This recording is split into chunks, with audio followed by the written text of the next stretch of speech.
дагы ушул өлкөнүн башкаруу формасын тандоо боюнча референдумду бекиткенден кийин эле ушул Бишкекте байма-бай бир уч кайсы бир топтор референдумга каршы ар кандай акцияларды, митингдерди өткөрүп келатышат. Деги эле ушулардын себебине токтолсок, эмне үчүн булар ушул референдумга каршы болуп жатат?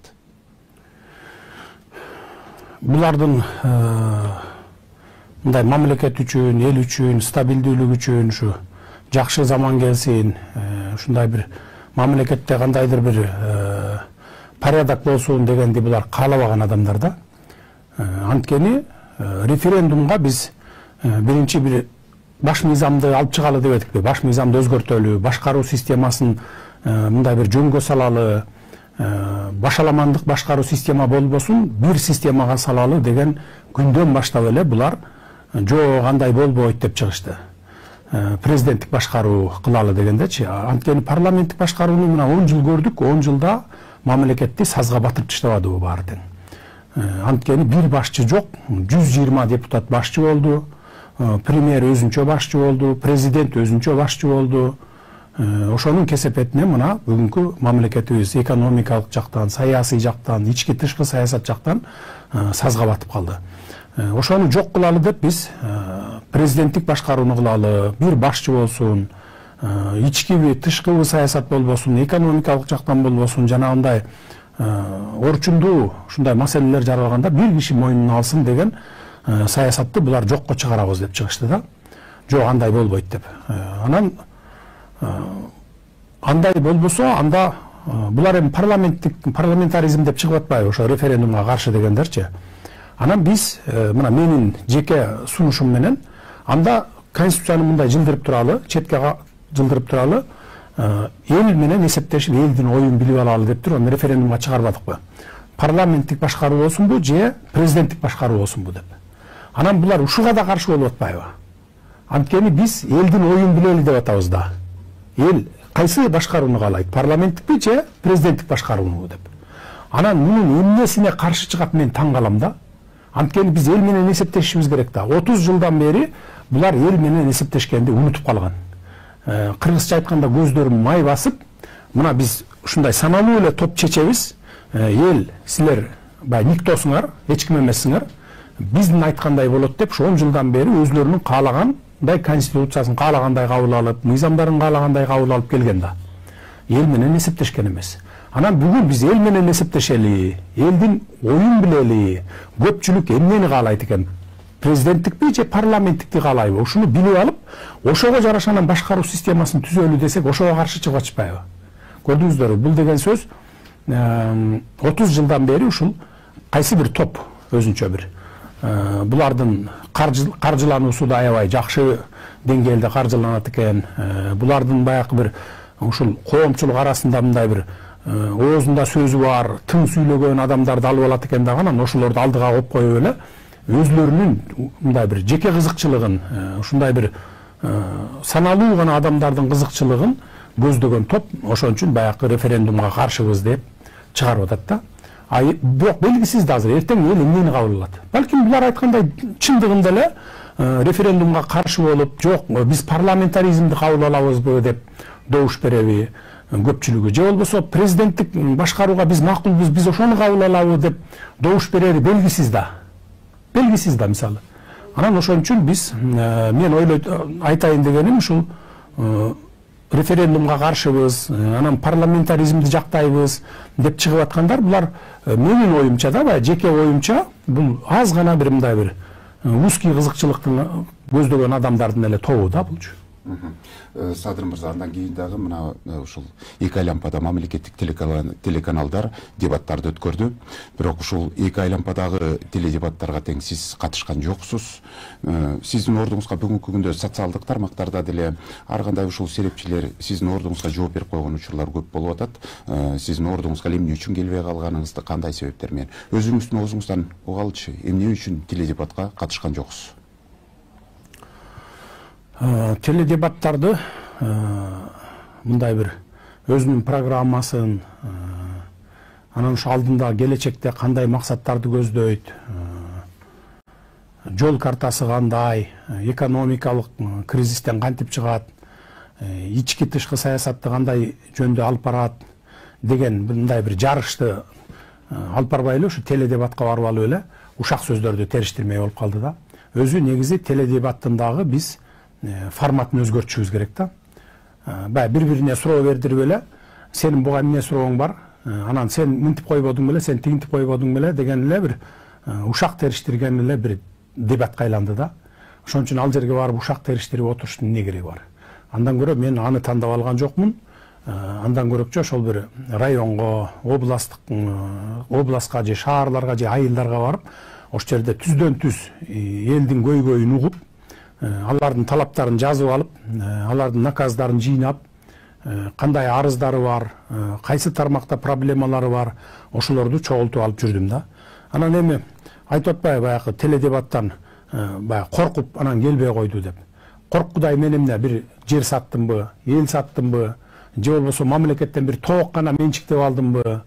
Андай жок да менде. Мына өзүңүздөр билесиздер, акыркы 10 жылдан бери мен ушу оппозиция тармагында келатам, оппозиция болуп келатам. Ошогон байланыштуу мени бир эмес 2 жолу камашты. 2012 жылы 9 айга, андан кийин мына 2017 жылда 3,5 жылга камады.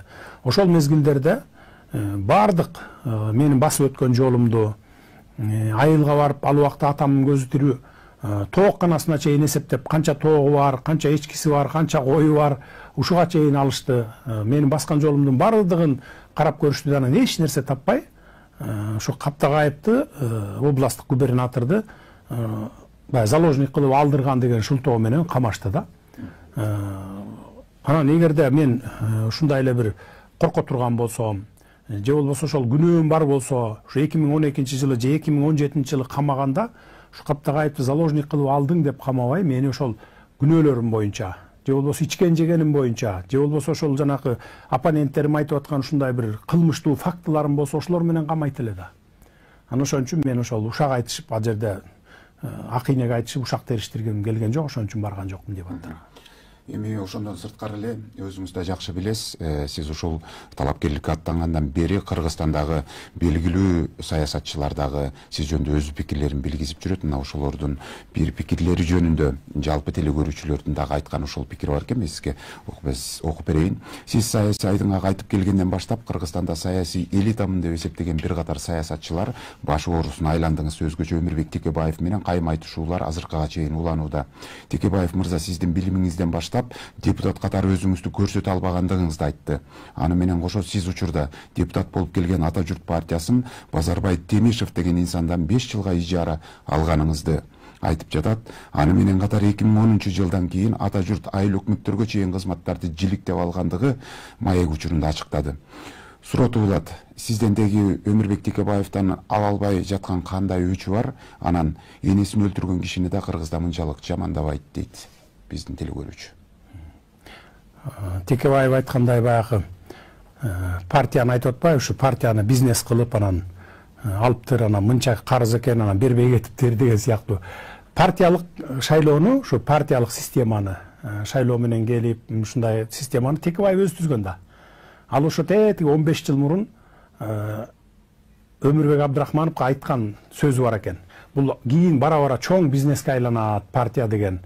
Бизнес болот бул депчи. Ошондой бизнеске айлантып салбадыбы эми. Ата журт партиясы боюнча болсо, жана Базарбай Темишев боюнча деп атканы, 2006 жылы биз ушу Ата журт партиясын түптөгөнбүз. 15ке жакын депутат болгонбуз. Анан ушу Ата журт партиясынын атын мен койгонмун. Мына ошондо баягы бир мандаттуу округтардан шайланып келгенбиз баарыбыз. 2007 жылы, 2008 жылы партиялык система менен болбоду, 2007 жылдын декабрь айында. Ошол мезгилде ошо кийин эмки жылы партиялык тизме, кийинки шайлоо ошо партиялык тизме менен болот экен дегенде, биз 2007 жылы, то есть 2006 жылы биз партия түзгөнбүз да. Ошону түзгөндө партиянын атын мен койгонмун. Ата журт болсун. Эгерде Минюста ушундай ат менен катталган партия жок болсо, ушундай кылалы дегенде жок болуп чыккан да. Анан биз ошондо ушул Базарбай Темишевге тапшырма бергенбиз.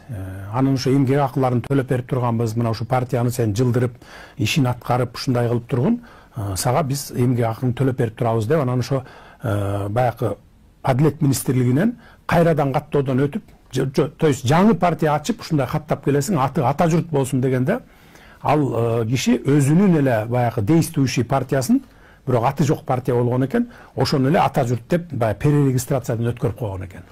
Анан бизге келип ушул жыл сайын отчет берип турду, 2007-жылы, 2008-жылы, 2009-жылы отчет берип турду, ата журт менен кетип атабыз деп эле. Анан 2010-жылы шайлоо башталып калган мезгилде эле ушундай бир печаты, уставы а кишиде болчу да. Анан ушул партия менен катышабыз деген мезгилде, деп мындай бир даярданып калган мезгилде, печат менен уставдын талашы пайда болуп калды. Анан мен айттым, эгерде ата журт менен катышпасак, анда мекенчил менен катышабыз деп, мекенчил деген партия ачып койдук, жаңы партия. Анан бирок мекенчил менен катышпай, эртеси күнү мына ата журт менен эле катышалы деп алып келип туруп, партияны берип, ата журт менен шайлоого катыштык. Анан ошо менен ата журт менен биринчиликти алып чыктык. Анан кийин 2015деби, мен так эсимде жок, ошо 2015де болуш керек, кичине талаш тартыш жаралды да, ошо Базарбай Темишев менен, мен ал кезде уже ата журттан чыгып кеткен элем, ошо Ташиев экөөнүн ортосунда талаш жаралып калды да. Бирок кандай бүттү билбейм, бирок баары бир эле Камчыбек Ташиев тиги бабаны экөө биригип 2015-жылы республика ата журт деп шайлоого катышты. Анан бул жерде эч кандай бир мындай бирөөгө бирөө аласа бересе болуп же карыз болуп, ушундай бир болгон моменттер болгон эмес. Бул Текебаевдин калпы. Текебаевдин кадамы жөн гана сизде каралуу болуп калабы ошондо, сиз жөнүндөгү айткандары? Эми жөн эле каралоо. Эми мен анын дагы айткан, интернеттерге айткан, ушул берген маектерин көрдүм. Бул эми өзүнүн деңгээли да, өзүнүн деңгээлинде ушул мындай критикага барган экен. Мен ага эч кандай жооп деле кайтарбайм. Эл көрүп турат, эл таразалап алат өзү. Садыр мырза, бизде суроолор абдан көп болуп атат. Теле көрүүчүлөрдөн да андыктан дагы кыска, тезирээк жооп бергенге аракет кылалы, баардык суроолорду камтып калганга аракет кылсак. Талапкерлердин дебаты дагы сиз менен башталып, сиз менен бүтүп атат. Мына 28 күнү өткөн теле дебатта дагы ушул бир ооздон сиздин бүгүнкү күндө шайлоого бараткандыгыңыз бул мыйзамсыз деп бир ооздон айтылды, баардык сиздин атаандаштарыңыздан. Анан барган жериңизде эл ушунчалык көп чогулуп аткан элдин баардыгы ушул административдик ресурс колдонулуп чогултулуп жатат деп айтылды. Деги эле ушул чогултуулардын баардыгы, элди алып келүүнүн баардыгы ушул зордоп алып келип атышабы? Эми бул карандай калп нерсе. Эгерде зордоп алып келинип аткан болсо, анда ошол жерде отурган элдин баары эле кыйкырып чыгат эле да. Бизде Кыргызстанда азыр эч нерсе жашыра албайсың. Анан бирөөнү кыйнап, сен муну жаса, сен тигини жаса деп бир кыйнап, мажбурлап бирдеңке жасата албайсың да. Бардыгы ачыкка чыгып калат. Биз тескерисинче айтып атабыз. Мурдакыдай болуп административдик ресурсту колдонбогула, сатып алуу, сатуу болбосун, мындан кийин шайлоолор таза өтсүн деп атабыз. Биз көрдүк го мына 3-чү жолу революция болуп атат, 30 жылдын ичинде. Үчөө тең шайлоолордон келип чыгып атат. Анан ошолордун кайра эле кайталап катасын, кайра эле бир тирмошту кайрадан эле баса берип бизге эмне кереги бар? Андан көрө биз ушуну жолго салалы да. Ошо бүгүндөн баштап, ушул жылдан баштап биз жолго салып, түз жолго салып, ошо таза шайлоолорду өткөрөлү деген ниет менен кетип атпайбызбы? Ушул эле мынагы өтүп жаткан дебаттардын биринде талапкер Адахан Мадумаров Турция 90 жыл парламенттик башкаруудан кийин президенттик башкарууга өтөбүз деп 14 жыл талкуулагандыгын айтты. Бүгүнкү бийлик 14 жумада талкуулаган жок деди. Россия жылдын башында жарыялап, бир жыл бою талкуулашып, анан кабыл алышканын айтты да. Биз кайда шашып жатабыз деп сизге суроо узаткан.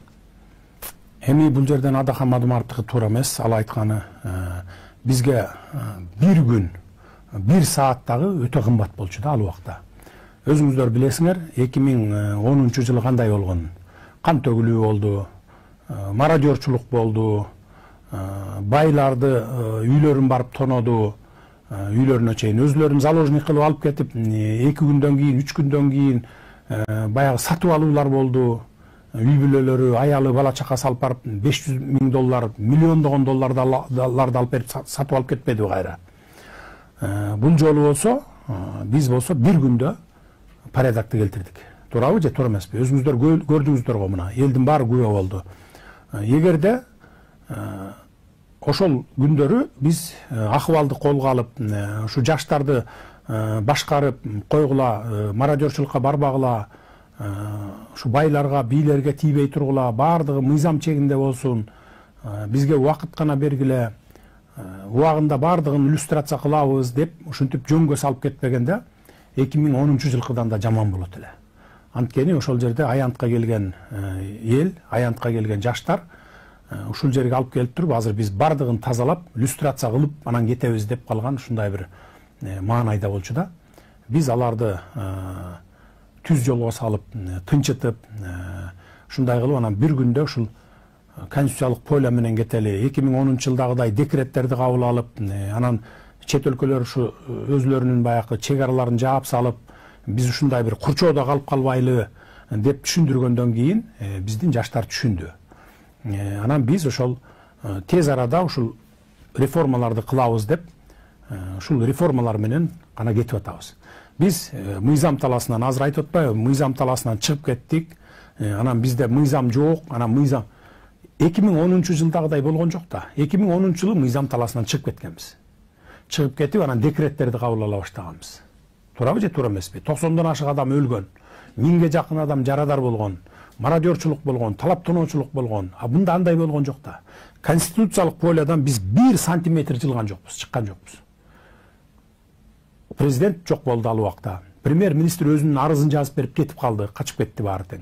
Анан ошонун арызын жазып берген негизинде аны отставкага кетирип, анан жаңы премьер-министр кылып мени шайлады. Мени 1 эмес 3 жолу шайлады, билесиңер. Өзүңөр көрдүңөр да. Андан кийин президент отставкага кетти, анын милдетин аткаруучулук менин мойнума жүктөлдү мына. Бардыгы ушул конституциялык поляда болду да, конституциялык талаада болду. Анан буларды мен таң калам да, туруп алып эле мыйзам таласынан чыгып кеттик, анттик минтик деп. Булардын каалоосу боюнча 2010-жылдагыдай кан төгүлүш керек беле? 2010-жылдагыдай декрет кабыл алып атабызбы? Жок да андай. Указдарды кабыл алып атабыз, буйруктарды чыгарып атабыз, өкмөттүн буйруктарын. Мыйзам таласы менен кетип атпайбызбы?